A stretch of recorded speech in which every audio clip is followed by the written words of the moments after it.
एक बार भगवान बुद्ध एक गांव में उपदेश दे रहे थे। वहां पर एक धनी व्यक्ति उपदेश सुन रहा था। वह भगवान बुद्ध से एक प्रश्न पूछना चाहता था, लेकिन सब लोगों के सामने प्रश्न पूछने में संकोच कर रहा था, क्योंकि उसके गांव में काफी प्रतिष्ठा थी। प्रश्न ऐसा था कि उसकी प्रतिष्ठा दांव पर लग जाती।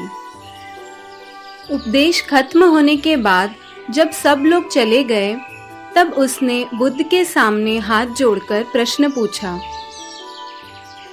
प्रभु, मेरे पास सब कुछ है, धन, दौलत, प्रतिष्ठा, किसी भी चीज की कोई कमी नहीं है, लेकिन मैं खुश नहीं हूँ। खुश रहने का राज क्या है? मैं जानना चाहता हूँ कि हमेशा खुश कैसे रहना चाहिए। यह सुनकर भगवान बुद्ध उसे अपने साथ जंगल में ले गए और सामने एक बड़े पत्थर को देखकर कहा कि इस पत्थर को उठाकर मेरे साथ चलो। कुछ समय बाद उस व्यक्ति के हाथ में दर्द होने लगा, लेकिन वह चुप रहा। काफी समय बीत जाने के बाद उसे दर्द सहा नहीं गया और भगवान बुद्ध से कहा, मेरे हाथ में बहुत दर्द हो रहा है। पत्थर नीचे रख दो।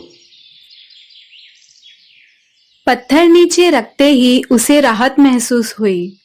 तब भगवान बुद्ध ने समझाया कि यही खुश रहने का राज है। उस व्यक्ति को कुछ समझ नहीं आया।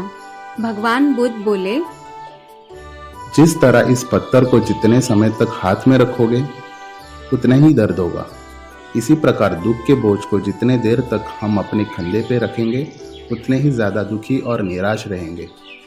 यदि व्यक्ति खुश रहना चाहता है तो उसे दुख के पत्थर को जल्द से जल्द नीचे रखना सीखना होगा। दोस्तों, हम सब यही करते हैं कि अपने जीवन में दुख के बोझ को ढोते रहते हैं। दुखों से मुक्ति तभी संभव है जब हम दुख के बोझ को अपने मन से जल्दी निकाल दें और इच्छाओं से रहित होकर या जो है उसी में शुक्र करते हुए खुश रहे। याद रखिए, प्रत्येक पल अपने आप में नया है और जो पल बीत चुका है उसकी कड़वी यादों को मन में संजोकर रखने से बेहतर है कि हम अपने वर्तमान के पल का पूरी तरह से आनंद उठाएं।